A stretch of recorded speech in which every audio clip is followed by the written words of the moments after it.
Hi all. So one thing that we try to provide in every single video is immense value for our viewers. And now today we are at this event called Traders Conclave at Sheraton Bangalore. And it's a event where a lot of pro traders as well as aspiring traders attend. It's a premium event and we had attended last year also. And because we get the access to all pro traders under one roof, one thing that I wanted to ask and understand from all of them is what their thoughts are on the SEBI's current news circular. So let's go ahead and try to understand and pick at the minds of some of the most brilliant traders in India today.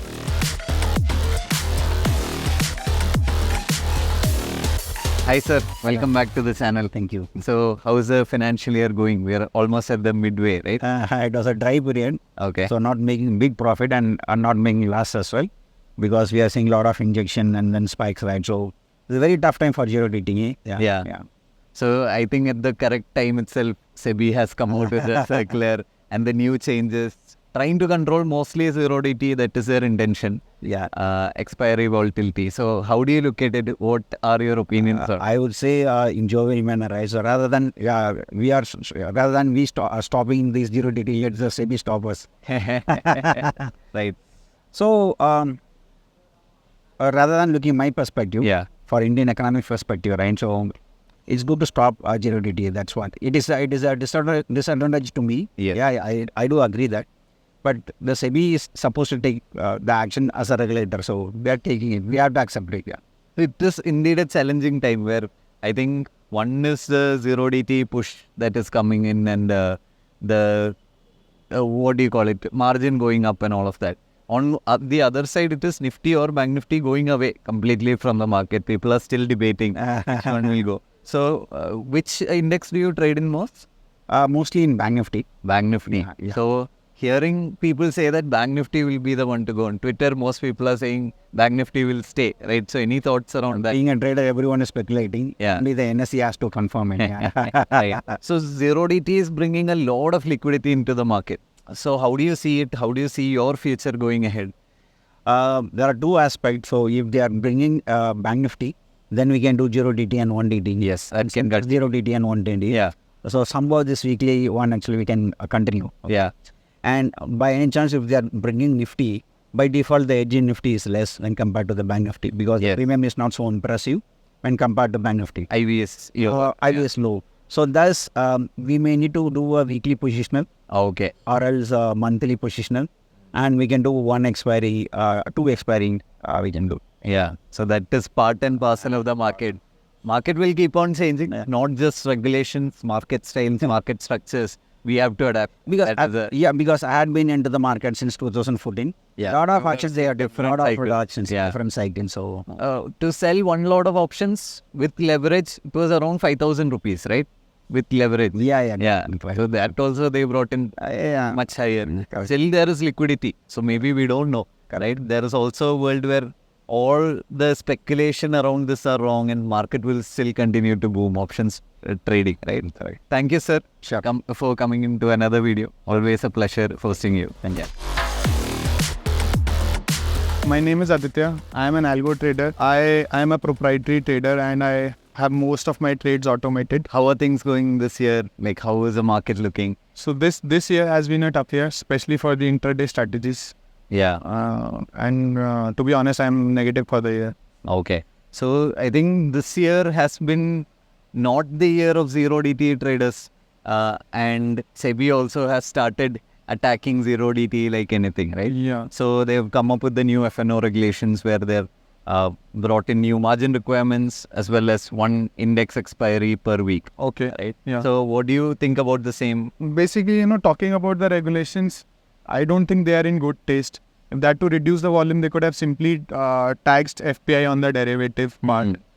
That said, of course, this will reduce the volume, but then maybe we'll figure some way out. Even before 2016, there were ways, when there was no weekly expiry, there were ways to make money. So it's a wait and watch game for us.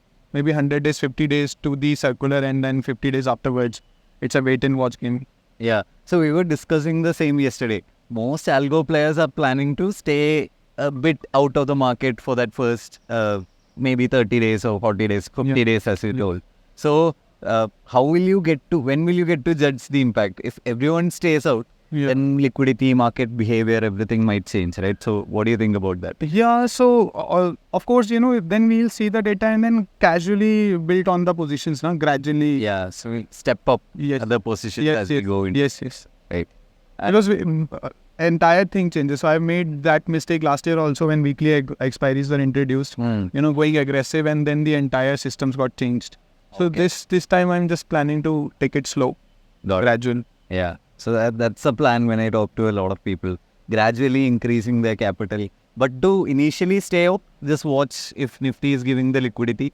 No, Nifty will always be liquid, but the point is whether it yields returns or not. Yields returns, exactly. Yeah. So IV is lower, yields will be lower. Anything. There are a lot of things, which are blessing in disguise could turn out to be blessing in disguise also. Yeah. For example, since April, they've introduced that 500 crore intraday position monitoring also. Now, that is a very big hit to the institutions. Yes. So maybe their, volume goes down. And if their volume goes down, then it is chance for algo traders, to make some money. Edge of smart money in the market. Yes. Especially people who are managing huge. Yes. Plus, that ALM 2% increase point that we all are missing.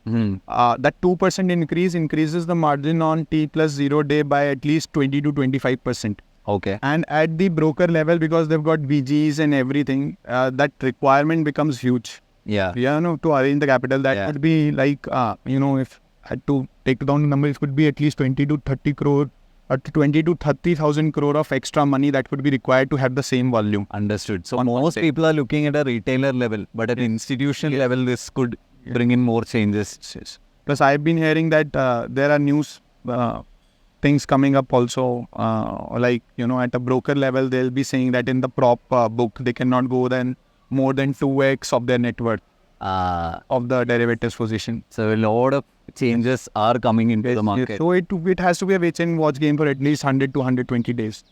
Then only we could figure it. Nobody can say right now. Yeah. So yes, thank you for joining. Thank you. Surely we'll see you in more. Yeah. Thank you so much. Myself, Gomathi Shankar. I'm into markets from 2014, and I'm very popularly known for the CPR indicator. Yeah. And I've been using that since 2018. So I'm a full-time trader from 2019 onwards. Yeah. I think most of you might have heard his name, right? Gomathi Shankar, and the indicator that he has very much popularized. But he also has a YouTube channel where he makes amazing videos. So do go check that out as well.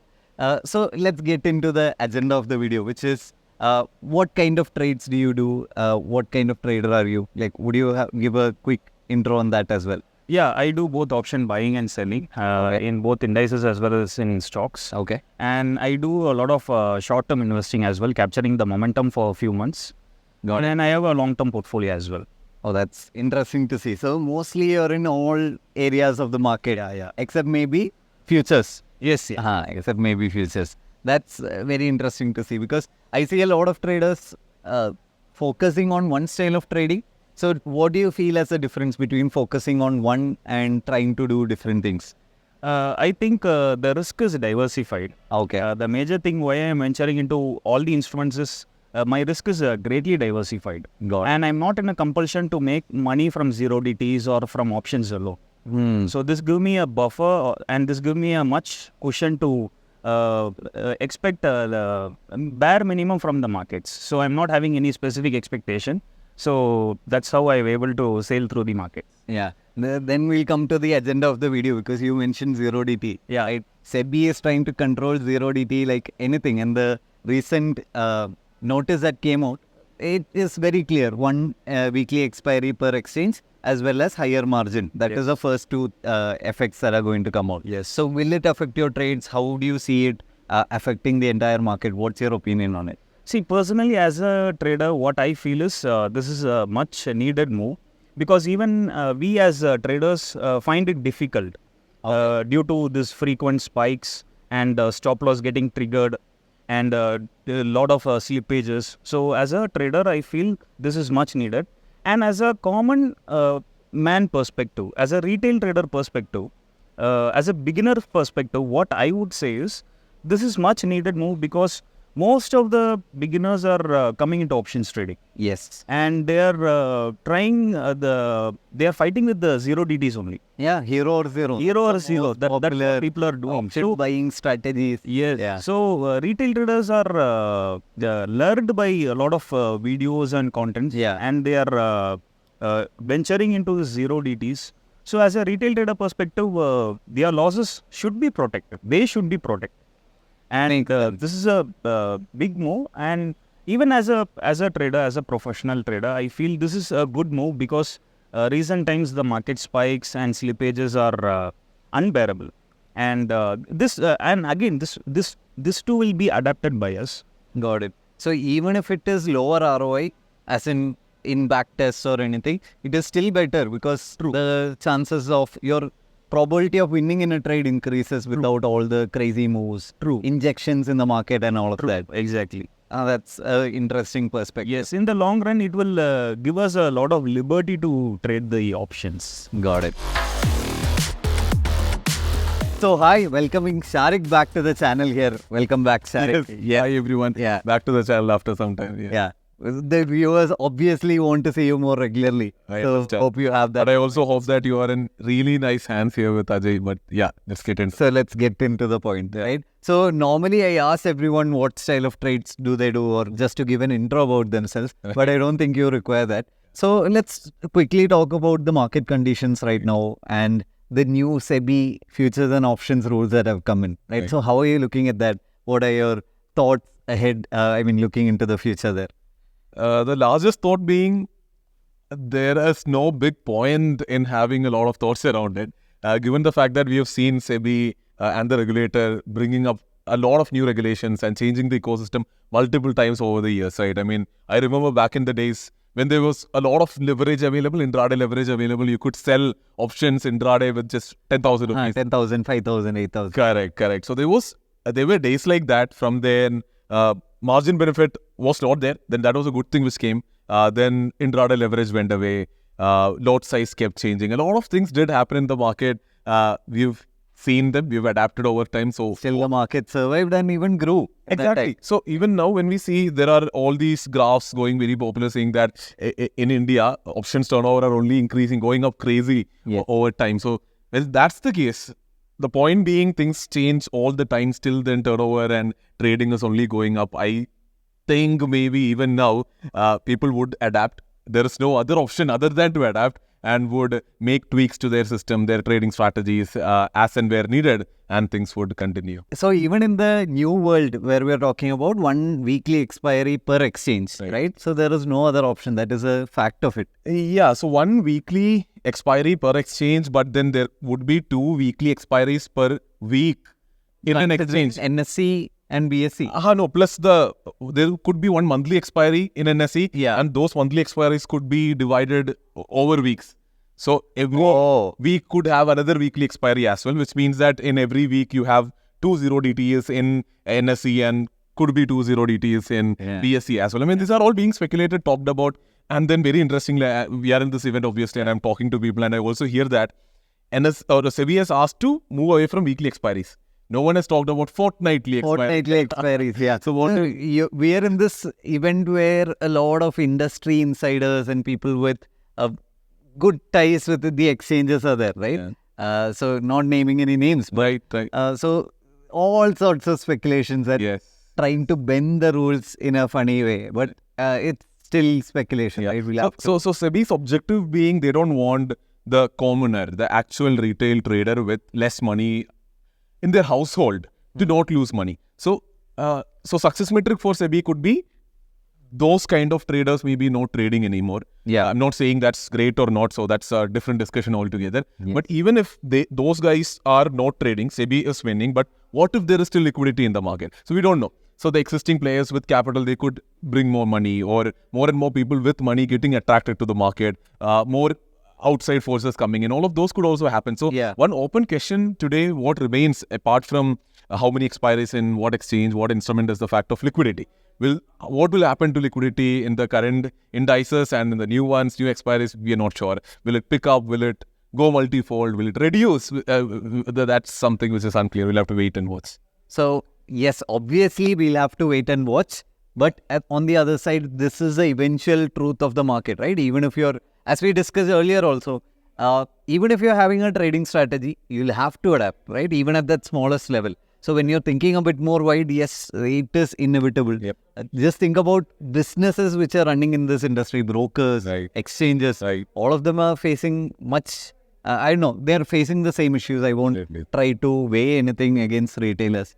But yeah, that's the world we are living in. So yes, thank you, Sharique, for joining in. Thanks again. Yes. Yeah. So thank you for tuning into the video. Leave a like if you like the content and comment down any of your thoughts below. And make sure you subscribe because there's another special video coming very, very soon.